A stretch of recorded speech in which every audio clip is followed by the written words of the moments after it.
तो फिर क्या हुआ? क्या हम उनसे अच्छे हैं? कभी नहीं, क्योंकि हम यहूदियों और यूनानियों दोनों पर यह दोष लगा चुके हैं कि वे सब के सब पाप के वश में हैं। जैसा लिखा है, कोई धर्मी नहीं, एक भी नहीं, कोई समझदार नहीं, कोई परमेश्वर का खोजने वाला नहीं, सब भटक गए हैं, सब के सब निकम्मे बन गए हैं, कोई भलाई करने वाला नहीं, एक भी नहीं। उनका गला खुली हुई कब्र है, उन्होंने अपनी जीभों से छल किया है, उनके ओंठ में सांपों का विष है, उनका मुंह शराब और कड़वाहट से भरा है, उनके पांव लहू बहाने को फुर्तीले हैं, उनके मार्गों में नाश और क्लेश है, उन्होंने कुशल का मार्ग नहीं जाना, उनकी आंखों के सामने परमेश्वर का भय नहीं। हम जानते हैं कि व्यवस्था जो कुछ कहती है उन्हीं से कहती है, जो व्यवस्था के अधीन है, इसलिए कि हर एक मुंह बंद किए जाएं और सारा संसार परमेश्वर के दंड के योग्य ठहरे, क्योंकि व्यवस्था के कामों से कोई प्राणी उसके सामने धर्मी नहीं ठहरेगा, इसलिए कि व्यवस्था के द्वारा पाप की पहचान होती है। परंतु अब व्यवस्था से अलग परमेश्वर की वह धार्मिकता प्रकट हुई है, जिसकी गवाही व्यवस्था और भविष्यवक्ता देते हैं, अर्थात परमेश्वर की वह धार्मिकता जो यीशु मसीह पर विश्वास करने से सब विश्वास करने वालों के लिए है, क्योंकि कुछ भेद नहीं, इसलिए कि सब ने पाप किया और परमेश्वर की महिमा से रहित हैं, परंतु उसके अनुग्रह से उस छुटकारे के द्वारा जो मसीह यीशु में है सैत में धर्मी ठहराए जाते हैं। उसे परमेश्वर ने उसके लहू के कारण एक ऐसा प्रायश्चित ठहराया जो विश्वास करने से कार्यकारी होता है, और जो पाप पहले किए गए और जिन पर परमेश्वर ने अपनी सहनशीलता के कारण ध्यान नहीं दिया, उनके विषय में वह अपनी धार्मिकता प्रकट करे, वरन इसी समय उसकी धार्मिकता प्रकट हो कि जिससे वह आप ही धर्मी ठहरे, और जो यीशु पर विश्वास करे उसका भी धर्मी ठहराने वाला हो। तो घमंड करना कहाँ रहा? उसको तो जगह ही नहीं। कौन सी व्यवस्था के कारण से? क्या कर्मों की व्यवस्था से? नहीं, वरन विश्वास की व्यवस्था के कारण। इसलिए हम इस परिणाम पर पहुंचते हैं कि मनुष्य व्यवस्था के कामों से अलग हो और विश्वास के द्वारा धर्मी ठहरता है। क्या परमेश्वर केवल यहूदियों की ही का है? क्या अन्य जातियों का नहीं? हाँ, अन्य जातियों का भी है, क्योंकि एक ही परमेश्वर है जो खतना वालों को विश्वास से और खतना रहितों को विश्वास के द्वारा धर्मी ठहराएगा। तो क्या हम व्यवस्था को विश्वास के द्वारा व्यर्थ ठहराते हैं? कदापि नहीं, वरन व्यवस्था को स्थिर करते हैं। ताली बजा के परमेश्वर की महिमा स्तुति बढ़ाई करें। Hallelujah, hallelujah. प्रभु का धन्यवाद हो जो उद्धार है रोमियो की कलीसिया को समझाने के लिए, क्योंकि रोमियो की कलीसिया में व्यवस्था के मानने वाले यहूदी भी थे, यहूदी भी कन्वर्ट हुए थे, प्रभु यीशु मसीह को उन्होंने ग्रहण किया था। कुछ यूनानी थे, कुछ अन्य जाति थे, कुछ लोगों ने प्रभु यीशु मसीह को ग्रहण किया। लेकिन यहूदी लोगों के दिमाग में ये बात थी कि हमारी व्यवस्था का क्या होगा, हम जो शरीयत मानते आए, हम जो पुराने नियम को मानते आए हैं, उसका क्या होगा।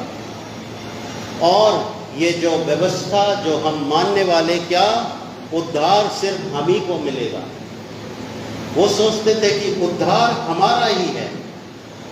पतरस के समय में भी हम देखते, कुरनेलियुस के घर में भी जब पवित्र आत्मा जिन्होंने बपतिस्मा नहीं लिया था, जो यहूदी नहीं थे, उन पर भी पवित्र आत्मा उतर आया। और पतरस ने क्या कहा कि अब मुझे यकीन हो गया है कि परमेश्वर किसी का पक्षपात नहीं करता, पक्ष नहीं करता है, लेकिन हर एक मनुष्य जो हर एक किसी जाति धर्म में है, यदि वो परमेश्वर का भय मानता है, परमेश्वर को मानता है, तो उसका उद्धार निश्चित है, जरूर है। आमीन, हालेलुया।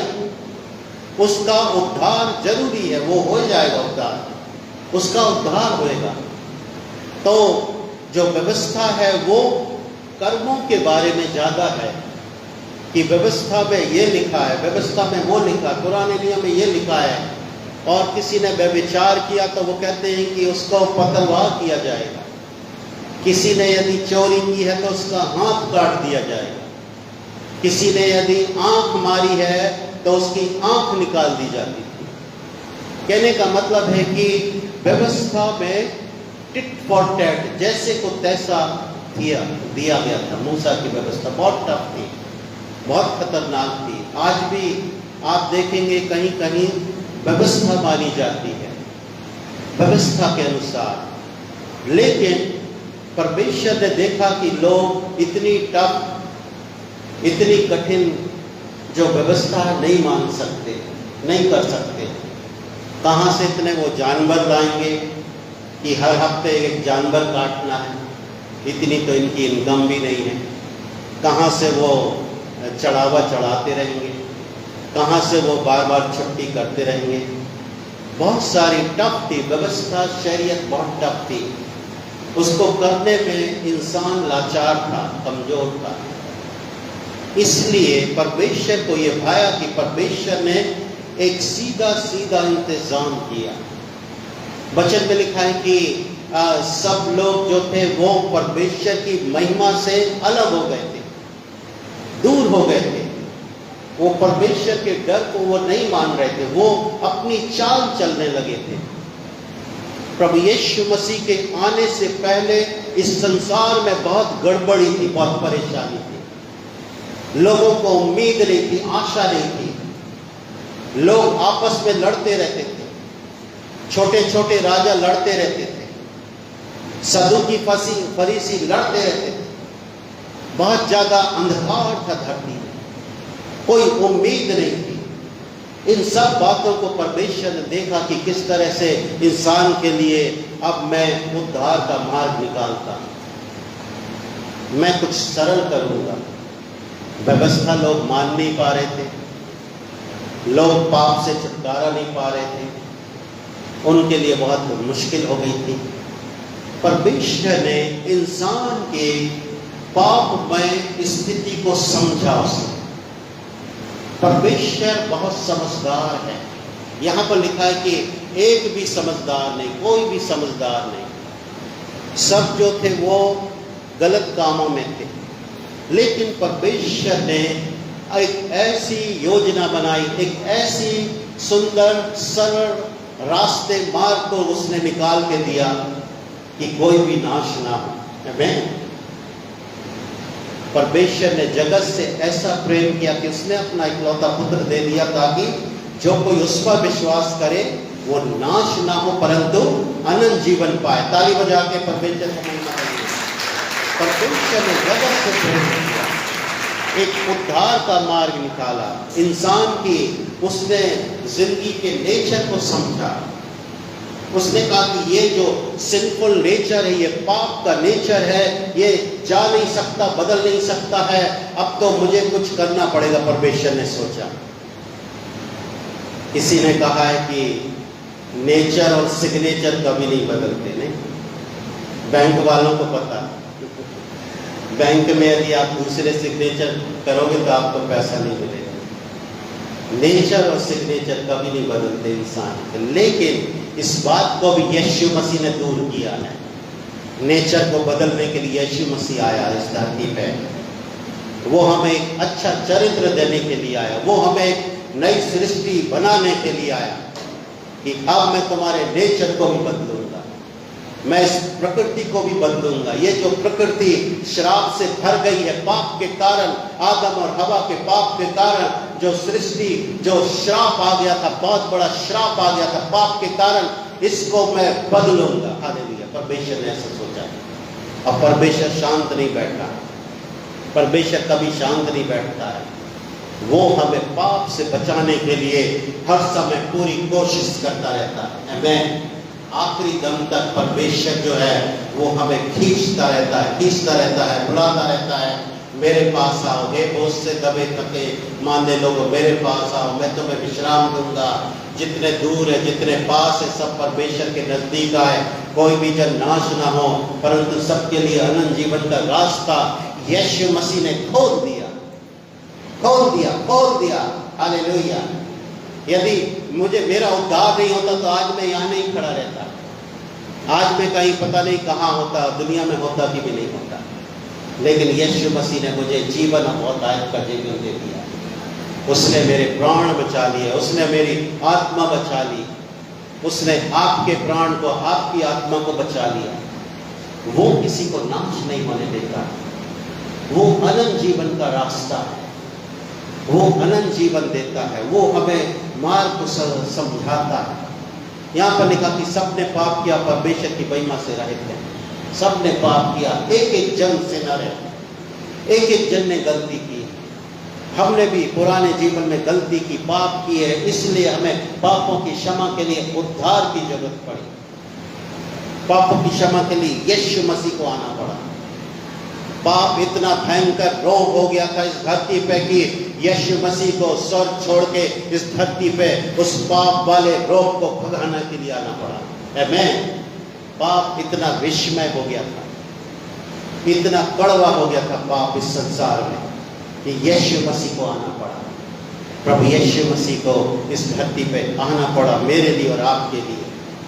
और उस उद्धार के साथ साथ प्रभु यीशु मसीह ने हमें जो है ये समझाया कि हमारे कर्मों के द्वारा से नहीं, हमारी व्यवस्था के द्वारा से नहीं, हमारे अच्छी बातों के द्वारा से नहीं, लेकिन उसके अनुग्रह के द्वारा से ही हमारा उद्धार हुआ।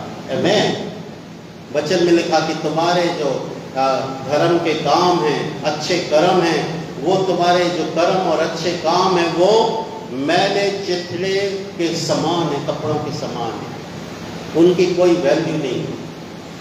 जब तक यीशु मसीह को बंदा ग्रहण ना कर ले, जब तक यीशु मसीह को अपने दिल में ना बैठा ले, जब तक वो बॉर्न अगेन ना हो जाए, नया जन्म ना पाले। निकोदेमस भी यीशु मसीह से नया जन्म पाने के लिए आया था कि उद्धार का मार्ग हमें बता दे, अनंत जीवन के बारे में बता दे अच्छे गुरु। तो प्रभु यीशु मसीह ने उसे बताया कि तुझे नए सिरे से जलना बहुत जरूरी है, तुझे जल और आत्मा से जलना बहुत जरूरी है। तू जब तक नया जन्म नहीं पाएगा परमेश्वर के राज को देख नहीं सकता। प्रवेश करना तो बहुत दूर बात। प्रभु यीशु मसीह ने हमारे लिए एक बहुत ही सुंदर रास्ता खोल दिया। वचन में यहाँ पर लिखा कि उसके लहू के कारण हमें पापों की क्षमा मिली। उसका लहू हमें धोता है। यीशु मसीह के लहू ने आज हम में से हर एक के पाप को धो के हमें कलीसिया में स्थिर किया। अब हम इस कलीसिया में कैसे रहें? अब हम इस कलीसिया को कैसे समझें? इस कलीसिया को हम जब उसके वचन को पढ़ेंगे, उसकी बातों को, आज्ञाओं को मानेंगे तो हमारे जीवन में कार्य होगा। आमीन। हालेलुया। हम जो है सोच के बोले, हम सोच समझ के अपनी जिंदगी को चलाएं। आमीन। Praise the Lord. परमेश्वर का वचन कह रहा कि वो हमें बुद्धि ज्ञान भी देता। परमेश्वर के वचन में लिखा कि जिसे बुद्धि की जरूरत है वो परमेश्वर से मांगे, जो बिना उलाहना किए वो देता है। हालेलुया। जो बिना उलाहना किए देता कि हम बुद्धि की बातें करें, हम बुद्धि और आत्मा की अगुवाई में चलें। इसलिए संत पौलुस कहते हैं कि मैं बुद्धि से भी गाता हूँ, बुद्धि से भी बोलता हूँ और आत्मा से भी बोलता हूँ। मैं उसके अभिषेक में रहता हूँ, आप उसके अभिषेक में रहते हैं। आपका बुलाने वाला सच्चा है, वो आपको मार्ग, सत्य, जीवन बन के आया, वो आपको जीवन देने के लिए आया। वो हमारे पाप और गुनाहों को धो के उसने हमारे लिए एक शुद्ध मार्ग खोल दिया कि उसके लहू के द्वारा से हमारे पापों की क्षमा हो गई। ये साधारण बातें नहीं है, ये बहुत रोमियो की पत्री में बहुत ही टफ बातें हैं, बहुत गहरी बातें जो उस समय में कोई समझ नहीं पा रहा था। ये 2 का पहाड़ा नहीं है या 5 का पहाड़ा, इसी पहाड़ा नहीं है, लेकिन ये उद्धार की बातें जो परमेश्वर ने बड़ी गहरी बातें पवित्र आत्मा जी के द्वारा से कलीसिया में पहुंचाई कि तुम क्यों वाद विवाद करते हो, तुम क्यों बहस करते हो, तुम क्यों पाप में पड़े हुए हो, तुम क्यों व्यवस्था के पीछे पड़े हुए हो, तुम सिंपल विश्वास करके प्रभु यीशु मसीह से उद्धार पाओ। हालेलुया, ताली बजा के यीशु मसीह को महिमा। हालेलुया, सिंपल विश्वास करके उद्धार पाओ और उसके रास्ते पे चलो, उसके कदमों में चलो, उसके वचन में चलो, उसकी आज्ञा को मानो, उससे डरो और उसका भय मानो। आमीन। जब हम ऐसा करेंगे तो हमारे लिए आशीष खुल जाएंगे। Hallelujah, praise the Lord. नहीं तो हमारी भक्ति सब व्यर्थ है। याकूब की पत्री में क्या लिखा कि हमारी जो भक्ति है वो सब व्यर्थ कैसे होएगी यदि हम इस चीज को बहुत ही गहराई से नहीं मानते, अच्छे से नहीं मानते। वचन में लिखा कि पहला याकूब 26 में लिखा, यदि कोई अपने आप को भक्त समझे और अपनी जीभ पर लगाम ना दे पर अपने हृदय को धोखा दे तो उसकी भक्ति व्यर्थ है। वचन में लिखा, यदि कोई अपने आप को भक्त समझे और अपनी जीभ पर लगाम ना दे पर अपने हृदय को धोखा दे तो उसकी भक्ति जो है वो व्यर्थ है, यूजलेस है। आमीन, प्रेज द लॉर्ड। हम अपनी जुबान पर लगाम लगाएं। हम कैसा बोलते हैं, हम कैसा सोचते हैं, परमेश्वर ये हमें सिखा रहा है कि हम सोच के बोलें और कैसे बोलें परमेश्वर। और याकूब की पत्री 3 अध्याय 6 आयत में लिखा, जीभ भी एक आग है, जीभ हमारे अंगों में अधर्म का एक लोक है और सारी देह पर कलंक लगाती है और जीवन गति में आग लगा देती है और नरक कुंड की आग से जलती रहती है। हमारी जो जीभ है, हमारे जो विचार है, हमें जो है वो सचमुच में परमेश्वर का वचन कह रहा है कि हम उस पर लगाम लगाएं। यदि हम सचमुच में सोचते कि हम हालेलुया तारीफ कर रहे हैं, है ना, हालेलुया तारीफ कर रहे हैं और समझ नहीं रखते हैं, अपनी जीभ पर लगाम नहीं लगाया है, हम किसी को भी कुछ भी बोल देते हैं, कहीं भी बोल देते हैं, बड़ों का आदर इज्जत नहीं करते हैं, कलीसिया में भी कहीं भी कुछ भी कर देते हैं, तो परमेश्वर कह रहा कि तुम्हारी भक्ति व्यर्थ है। आमीन। परमेश्वर के वचन से नहीं आप बच सकते, नहीं, कहीं ना कहीं पकड़ ही लेता। हालेलुया। परमेश्वर का वचन इतना सॉलिड है, इतना बैलेंस है, इतना वो कार्य कर रहा है कि बंदा जो है बहुत ही संभल के सीख के जब वो चलता है तो उसका दिमाग खुल जाता है। आमीन। ये इसलिए है कि हम जो है परमेश्वर की पवित्रता और धार्मिकता को पूरा ग्रहण करें। आमीन। इसलिए ये सुधार की बातें हैं। नहीं, कैसे किससे बात करना है, हस्बैंड से कैसे बात करना है, वाइफ से कैसे बात करना है, अपने पेरेंट्स से कैसे बात करना है, ये सब लिखा है। यदि हम हालेलुया तारीफ करते रहें और अच्छे गीत गा लें, वचन भी पढ़ रहे हैं, प्रार्थना भी कर रहे हैं, लेकिन यदि हमें समझ नहीं है तो हमारी जो भक्ति हो व्यर्थ है।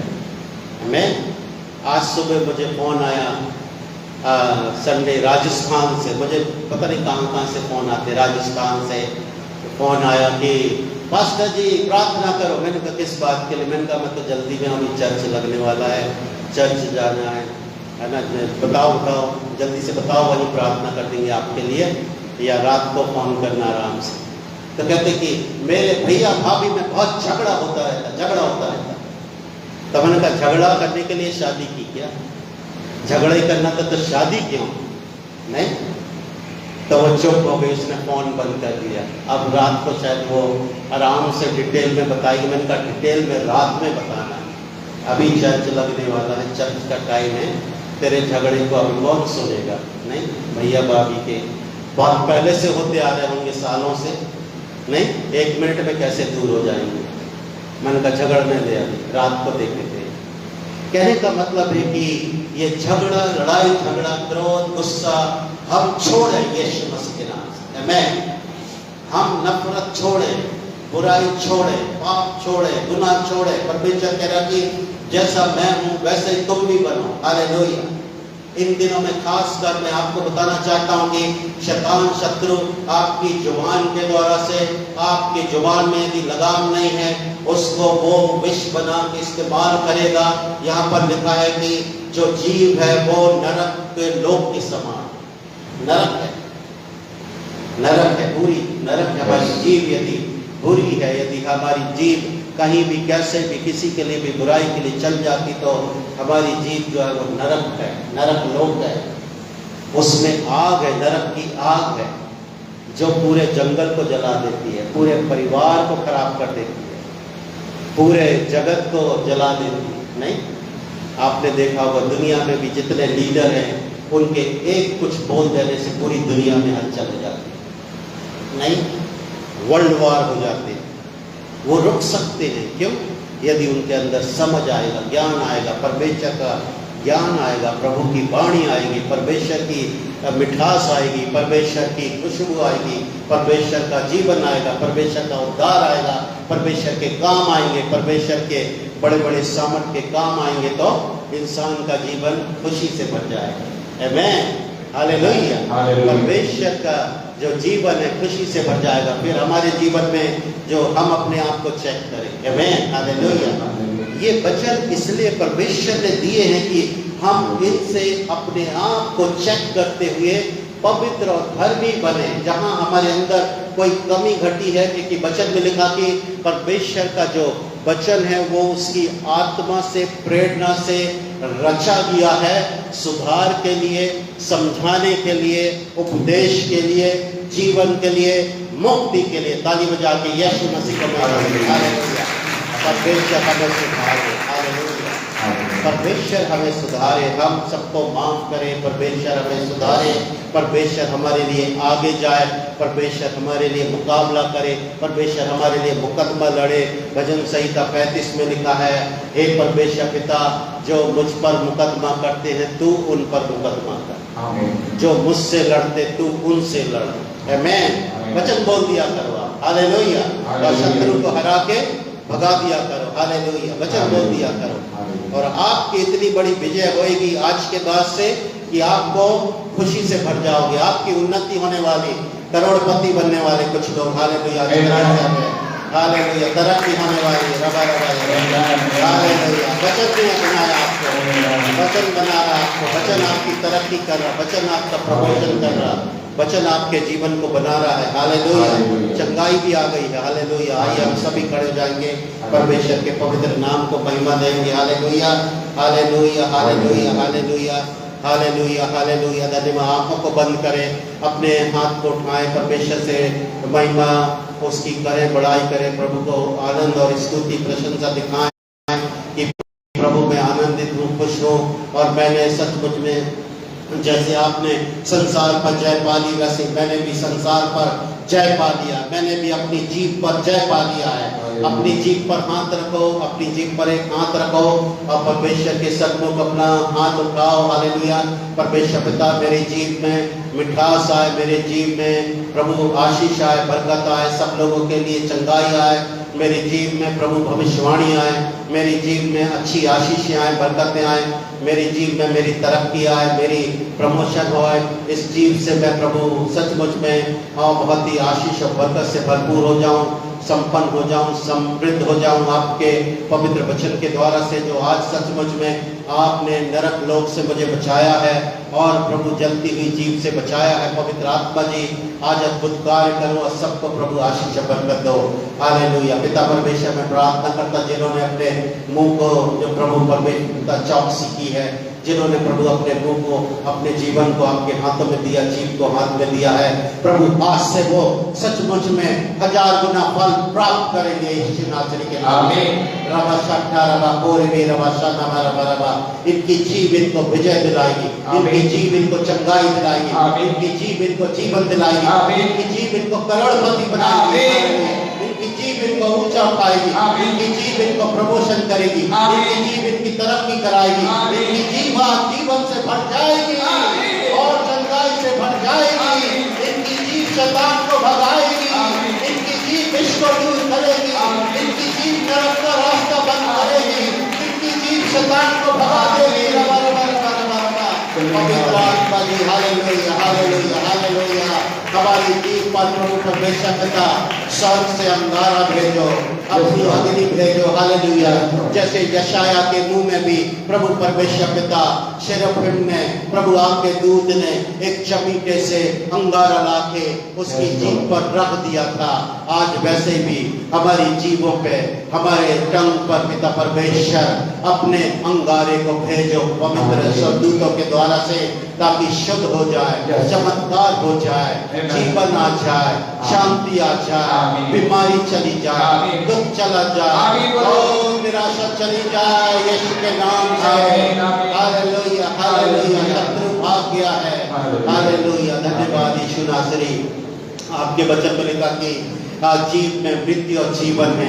आज हम जीवन बोलते, जीवन लेते, बहुतायत का जीवन लेते पिता परमेश्वर, चंगाई लेते, चंगाई बोलते, अच्छा बोलते, सबकी तरक्की बोलते, सबको आशीष बरकत बोलते। हालेलुया। हमारे देश को आशीष दो, हमारी दुनिया को आशीष दो, हमारे लोगों को आशीष दो, हमारी कलीसिया को आशीष दो, हमारे जवान बच्चों को आशीष दो, हमारे माता पिता को आशीष दो, हमारे भाई बहन को आशीष दो, हमारे लोगों को चंगा करो, हमारे लोगों को छुटकारा दो। Hallelujah hallelujah hallelujah hallelujah. सारी महिमा जलाल आपको देते, सबको आशीष बरकत दो। आज से हमारी भक्ति व्यर्थ नहीं होएगी, आज से हमारी भक्ति आपके आसमान तक पहुंचेगी, आज से हमारी भक्ति दीनता आपके स्वर्गीय स्थानों में पहुंचेगी, क्योंकि आज आपने हमारे लिए ये राज्य खोल दिया, राज्य रहस्य खोल दिया है, रहस्य खोल दिया। धन्यवाद। सारी महिमा हम आपको देते प्रभु यीशु मसीह के नाम से। आज एक एक जन को भी, जितने देखने वाले सबकी जीव में आशीष बरकत आए, विकास आए, जीवन आए और जीवन आए, चंगाई आए। हालेलुया। समृद्धि आए, संपन्नता आए और आशीष आए, खुशी आए, जीवन आए, शांति आए। यीशु मसीह के नाम से मांगते, यीशु मसीह के नाम से मांगते, यीशु मसीह के नाम से मांगते, यीशु मसीह के नाम से मांगते, यीशु मसीह के नाम से, यीशु मसीह के नाम से। आमीन आमीन। हालेलुया।